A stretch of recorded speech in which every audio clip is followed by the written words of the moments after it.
और राष्ट्रपति ट्रंप का ईरान को शुक्रिया, पहले जानकारी देने का शुक्रिया। ऐसा करने से जान का नुकसान नहीं होगा, हमले से पहले जानकारी पर धन्यवाद।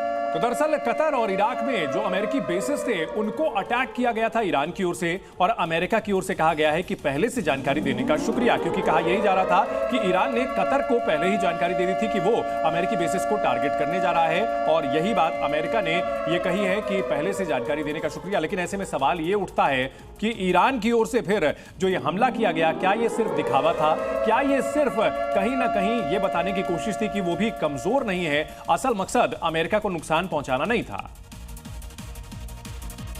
एक और बड़ी खबर आ रही है, हमले के बाद भारतीय एयरलाइंस अलर्ट पर है। खाड़ी में एयर इंडिया की उड़ानें बंद कर दी गई हैं। अगले आदेश तक उड़ानें निलंबित रहेंगी। यात्री और स्टाफ हमारी प्राथमिकता है, ये कहा गया है। Air India, Indigo, spice jet की एडवाइजरी जारी कर दी गई है। खाड़ी में एयर इंडिया की उड़ानें अगले आदेश तक ये बंद रहेंगी।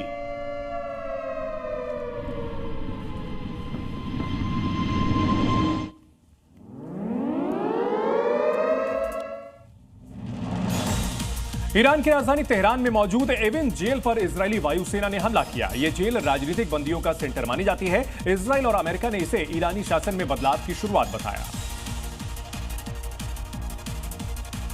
तेहरान में मौजूद ईरान की कुख्यात एविन जेल पर इजरायली वायुसेना ने बड़ा हमला किया है। ये जेल मुख्य रूप से राजनीतिक कैदियों और सरकारी विरोधियों के लिए जानी जाती है, जिसे बेहद सुरक्षित किले की तरह बनाया गया है।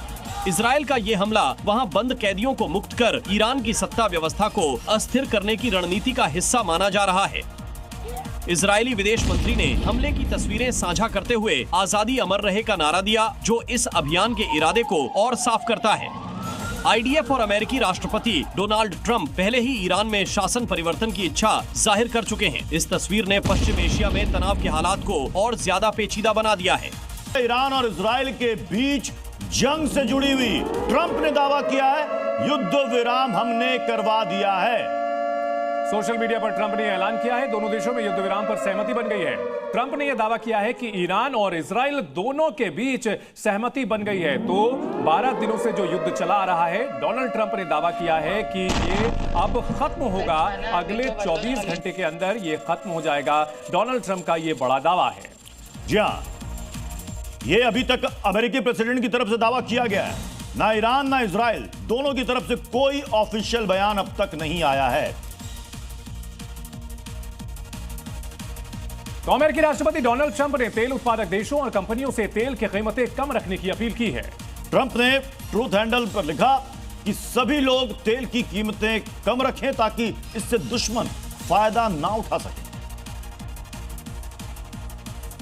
अमेरिकी राष्ट्रपति डोनाल्ड ट्रंप ने तेल की कीमतों को कम रखने की मांग की है। ट्रंप ने अपने ट्रुथ हैंडल पर लिखा कि सभी को मिलकर तेल की कीमतें नियंत्रित करनी चाहिए ताकि दुश्मन देश इसका फायदा न उठा सकें। ट्रंप का ये बयान वैश्विक तेल बाजार में स्थिरता बनाए रखने और आर्थिक दबाव को कम करने के मकसद से आया है। ट्रंप ने तेल उत्पादक देशों और कंपनियों से कीमतें कम रखने की अपील की ताकि वैश्विक अर्थव्यवस्था पर नकारात्मक प्रभाव न पड़े। ट्रंप का ये कदम उनकी विदेश नीति और आर्थिक रणनीति का हिस्सा माना जा रहा है, जिसका लक्ष्य अमेरिकी हितों की रक्षा करना है। इस बयान के बाद तेल बाजार में हलचल देखी जा सकती है। ईरान इजराइल में सीज फायर 24 घंटे में रुक जाएगा युद्ध, ये डोनाल्ड ट्रंप का दावा है। दोनों देशों के बीच उनका कहना है कि सहमति बन गई है। युद्ध विराम पर सभी को बधाई। तो ईरान और इजराइल युद्ध रुकने का दावा यह किया है अमेरिकी राष्ट्रपति डोनाल्ड ट्रंप ने। इस बीच ईरान ने कल अमेरिका के जो बेसेस थे मिडिल ईस्ट में, उन पर टारगेट किया, मिसाइलों की बौछार कर दी कतर और इराक में। लेकिन अब इसके बाद युद्ध और भड़कने के बजाय अमेरिका के राष्ट्रपति डोनाल्ड ट्रंप ने ऐलान किया है कि अब युद्ध रुक जाएगा।